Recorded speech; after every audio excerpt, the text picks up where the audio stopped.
In May 2011, after a daring raid deep inside Pakistan, a senior CIA operative from Alec Station confirmed what the world had waited years to hear.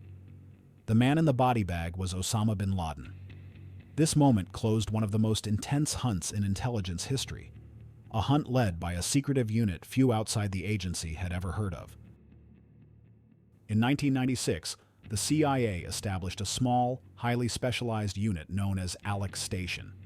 Its mission was clear, yet daunting: to track down Osama bin Laden, the elusive leader of Al-Qaeda, before any other intelligence agency could. Alec Station was unlike any other part of the CIA. Though technically nested within the agency's counterterrorism center, it operated with an unusual degree of autonomy. This semi-independent structure allowed it to focus intensively on bin Laden, following leads across multiple countries, cultures, and intelligence streams.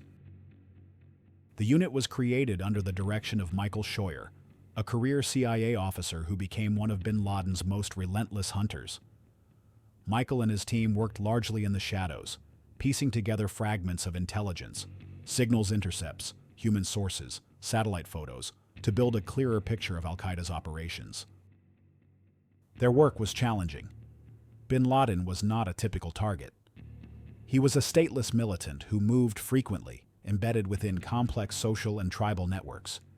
Traditional intelligence methods were often ineffective, forcing Alec Station to innovate in how it gathered and analyzed information.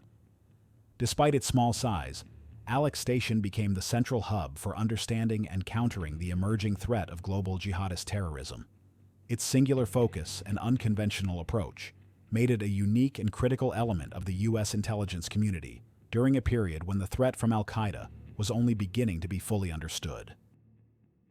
Long before the world knew Osama bin Laden's name, Alec Station was already focused on him. In the mid-1990s, intelligence analysts sounded early alarms about a growing threat: Al-Qaeda. The 1998 bombings of U.S. embassies in Kenya and Tanzania confirmed the deadly reach of the organization, intensifying the hunt.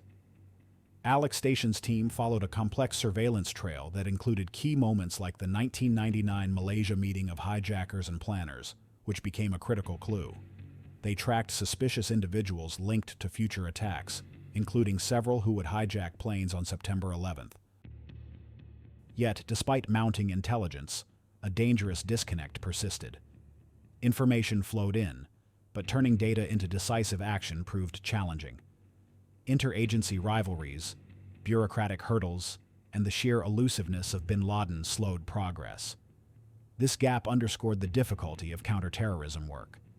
Knowing the enemy exists is one thing, catching him is another. The Alec Station's focused mission to locate bin Laden was a race against time and obstacles, one that set the stage for years of covert operations and intelligence breakthroughs. Much of the early intelligence on Al-Qaeda came from a group informally known as the Sisterhood, female CIA analysts who specialized in tracking Osama bin Laden and his emerging terrorist network. CIA analyst Susan Hasler recalled, "At the time, the people who had all the deep expertise in Al-Qaeda were women." Nada Bakos, another former CIA analyst who later collaborated with the group, noted that it was unintentional how many women became central to counterterrorism efforts, given that before 9/11, the field was not considered typical or prominent. The lead-up to September 11th exposed deep fractures within the U.S. intelligence community. The Alec Station had gathered crucial intelligence on key hijackers living in the United States. Yet, a critical failure emerged. Much of this information was not effectively shared with the FBI, the agency responsible for domestic counterterrorism. This breakdown was no accident but the result of entrenched bureaucracy and institutional silos. The CIA and FBI operated under strict boundaries, limiting cooperation and information flow. Alec Station's mission, while focused and intense, was confined by these walls. One critical figure during this period was Richard Blee, who took over as head of the Alec Station after Michael Scheuer retired in 1999. According to former White House official Richard Clarke, Blee and the CIA did not inform the FBI or the White House that two of the terrorists they were tracking, the future 9/11 hijackers, had entered the United States. This was allegedly because the CIA hoped to turn these individuals into human intelligence sources. This decision exemplifies the dangerous gaps and internal conflicts within the intelligence community that hampered efforts to prevent the attacks. Tensions ran high between Alec Station and other CIA units, as well as with FBI counterparts. Disagreements over priorities, methods, and jurisdiction slowed the response to mounting threats. Compounding this were internal politics, risk aversion, and policy restrictions. Fear of jeopardizing ongoing operations or revealing sources sometimes led to withholding critical information. The tragic result was a shared failure, a fragmented intelligence apparatus unable to connect the dots in time. This systemic dysfunction was later highlighted by congressional investigations, underscoring the urgent need for reform in how U.S. agencies coordinate counterterrorism efforts. The Alec Station story is inseparable from these broader challenges, a tale of determination constrained by the very system meant to protect the nation. After the September 11th attacks, Alec Station began a quiet phase-out. The intelligence community was reshaped, and new structures emerged, including the creation of the Director of National Intelligence to improve coordination across agencies. But while Alec Station's name faded, the work continued, carried forward by key individuals who remained deeply involved in the hunt for Osama bin Laden and broader counterterrorism efforts. One key figure within Alec Station during this critical period was Alfreda Bukowski. A senior CIA officer, Bukowski played an influential role in coordinating intelligence efforts focused on Osama bin Laden. Though details about her exact actions remain classified, multiple sources credit her with significant operational leadership within the unit. Her involvement extended through the years leading up to and including the 2011 raid that ultimately located bin Laden.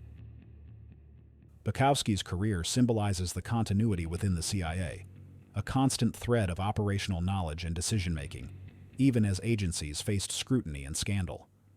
Alec Station may have officially ended, but its legacy, and the people behind it, continue to shape the intelligence community's most sensitive missions.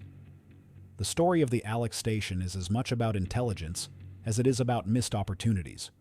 Despite years of gathering critical information on Osama bin Laden and his network, the failure to fully act before 9/11 revealed deep flaws in how intelligence was shared and used.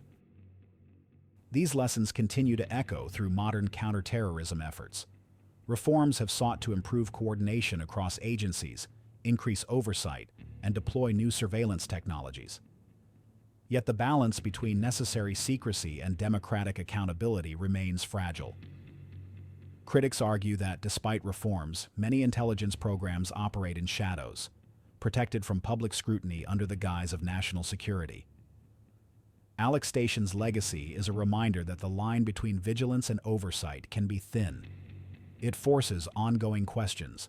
Are the lessons truly learned, or has the cycle of secrecy simply reset? The hunt for bin Laden shaped a new era in intelligence, one defined not just by who is tracked, but by how power and information are managed behind the scenes.